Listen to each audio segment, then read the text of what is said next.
The opening scene features a funeral director, Elliot Deacon, who owns a funeral home. As a part of his daily routine, he prepares the corpses for their funeral while talking to them softly. Currently, he is seen preparing the body of an elderly piano teacher. We then cut to a middle school teacher, Anna Taylor, who is having intercourse with her boyfriend, Paul. Despite the romantic setting, she doesn't seem to be enjoying it at all. Later, while showering, Paul inquires about the matter, but she insists that she's fine, though her expression says the opposite.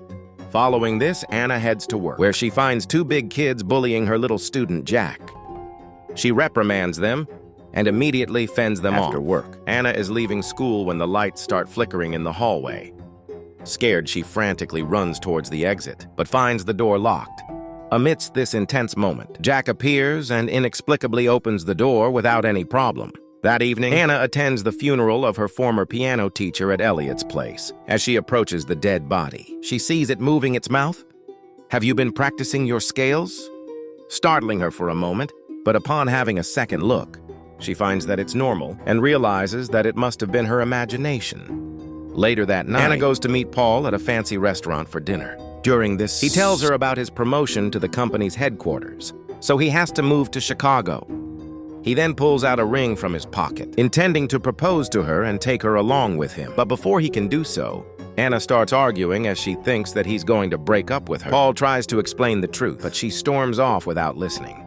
She drives off in a state of distress and amidst the heavy rain, ends up getting into a traffic accident. In the next scene, we see Anna on an embalming table in the funeral home, with a pale face and a wound on her forehead. Shortly after, Elliot walks in and starts carrying her. As he proceeds to undress her, Anna opens her eyes and asks where she is. Elliot, with a surprising calmness, answers that she's in the funeral home and that she's dead. He further reminds her that she collided with a truck loaded with metal pipes, causing her to die 8 hours ago. Used and terrified, Anna still doesn't believe that she's dead, despite the funeral director's reassurances that she's merely in transition to the afterlife. Meanwhile, Paul wakes up in his house and attempts to contact his girlfriend numerous times. However, Anna's belongings are now with Elliot, who disregards the call and puts them in a storage closet alongside the belongings of other corpses. Unable to find her anywhere, Paul goes to her mother's house to inquire about her whereabouts. To his shock, Mom reveals about the tragic accident that led to her demise. In addition, she blames him for letting her drive in such bad weather.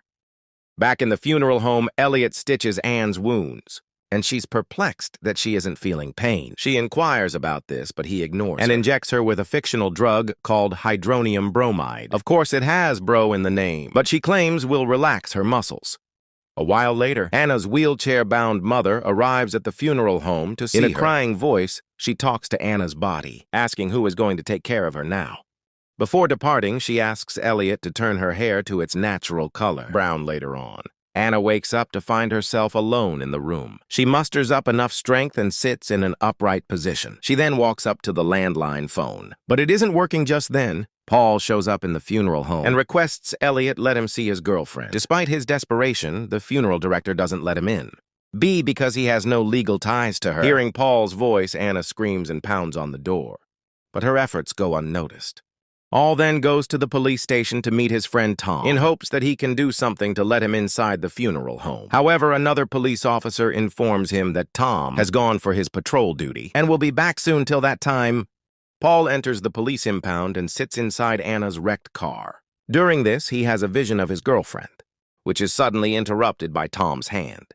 Paul implores him to do something to facilitate his entry to see Anna, but the latter is helpless in disregard. On the other hand, Anna wanders around the room and finds another corpse lying on the table. Not wanting to end up in such a fate, she grabs a pair of scissors and waits for Elliot. As soon as he walks in, she threatens to kill him, but the latter looks unfazed. He claims that she is incapable of harming him because she's already dead. Anna argues, questioning how she's able to talk to him if she's dead at this point in time. Elliot reveals that she's able to talk to him because he has a gift, and I have a very particular set of skills. The ability to communicate with dead people. It's like the Sixth Sense meets Jennifer Love Bubbitt. He further suggests that she let go of life because her funeral is in 3 days, after which she'll be put into a coffin and buried forever.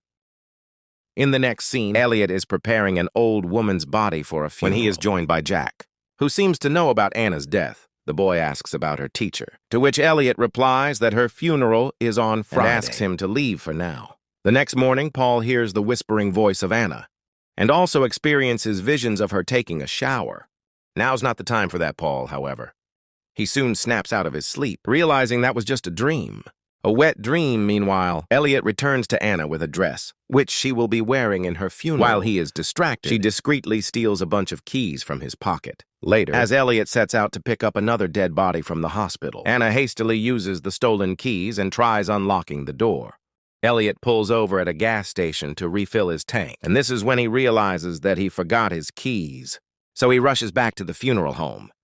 In the interim, Anna manages to unlock the door and wanders around the house. She soon comes across a room with a telephone. She quickly dials Paul's number and starts praying for him to pick up. After a long ring, he does pick up the call, but soon hangs up thinking that it's another hallucination. Just then, Elliot finds her and lets her see her corpse-like self in a mirror. This finally makes her believe that she actually has died. At the same time, Jack, who is standing right in front of the house, notices Anna leaving him in shock. Additionally, another suspicious event transpires. Anna sighs in front of the mirror, causing her breath to fog it. However, Elliot cleverly wipes it off before she sees it. Now that she is convinced of her death, Anna stops resisting Elliot's preparation of her body and doesn't give any importance to what he administers her with. On the following day, Paul goes to Anna's school to collect her belongings. When he's about to leave, he is greeted by Jack, who tells him that he saw Anna in the funeral home, wearing a red dress yesterday. Paul doesn't believe him and asserts that she is dead, but when the boy claims that he doesn't love her enough, Paul becomes so angry that he slaps his face. Just slaps his little face in front of everyone at the funeral home. Police officer arrives to see the dead body of his brother, who is kept in the same room as Anna. He then asks Elliot to leave him alone with his brother for a few minutes as the funeral director leaves. The officer's true intentions become apparent as he approaches Anna's naked. Good body, but just when he's on the verge of touching her, Elliot walks in and asks him to leave. Afterwards, Jack revisits the funeral home and confides in Elliot about what he saw the other day. In response, Elliot calmly replies that they both share the same ability to communicate with deceased individuals. In fact, everyone has it. It's called the power of gaslighting. On his way home, Paul suddenly recalls the red dress and a war in the morning before she died. This raises his suspicion that his girlfriend might still be alive. He rushes to the funeral home, demanding to see her, but Elliot refuses. This time, Paul ignores him and breaks in. Calling out for Anna, he continues searching for her, until the funeral director threatens to summon the police. Paul then goes to the police station and tells Tom that his girlfriend is still alive. He further speculates that Anna has been sedated with some high dose of drugs, slowing down her heartbeat to the lowest point. However, his friend doesn't believe in him. He doesn't have any evidence to back up his claim. Later on, Elliot dresses Anna with her funeral attire, while the two have some deep conversation. She confesses that she was never happy with her life and wasn't able to love Paul wholeheartedly. However, now she regrets everything. The scene then cuts to the day of the funeral, where Elliot places Anna in the coffin. As he prepares to inject her with another dose of drugs, she asks to see herself just one last time. He then holds up a small mirror, and while she stares at herself, she notices her breath condensing on the glass. This makes her realize that Elliot has been lying to her the entire time and that she isn't dead yet. In a state of panic, she tries to fight, but Elliot administers the drugs, rendering her unconscious. Later, everyone gathers in the funeral hall to pay their final respects to Anna. Short while later, Paul also shows up and places the engagement ring on her finger. During this time, her lips and eyelids move little. So Elliot nervously decides to close the coffin. After it is buried in a graveyard, the devastated Paul starts drinking heavily. He is then approached by the funeral director, whom Paul blames for burying Anna alive. In response, Elliot claims that maybe he is right and tells him to go check for himself. Infuriated, Paul reacts aggressively, but before he can attack, Elliot tells him that he does not have much time left. Sensing the urgency of the situation, Paul drives towards the graveyard at full speed. Meanwhile, Anna wakes up inside the coffin and frantically screams for help as she slowly runs out of oxygen. Despite being under the influence of alcohol, Paul dodges several vehicles on the highway. He then arrives at the graveyard and quickly digs up Anna's coffin. Taking her out, he somehow manages to revive her, after which she confesses her love for him. The same time, Paul hears some odd sounds, and Anna explains it to be the sound of Elliot's scissors, cutting his clothes the next second. Paul finds himself in the funeral home with Elliot standing over him. Preparing his body as he did Anna's, Elliot reveals to him that he never made it to the cemetery due to a car accident which killed him. Paul protests that he is alive until Elliot inserts an embalming trocar deep into his torso. This script may have just been an excuse for a bunch of tasteless nudity, but that was actually a pretty good twist. Subscribe for more videos like this. Turn on notifications and leave a like to help the channel out. Thank you for watching.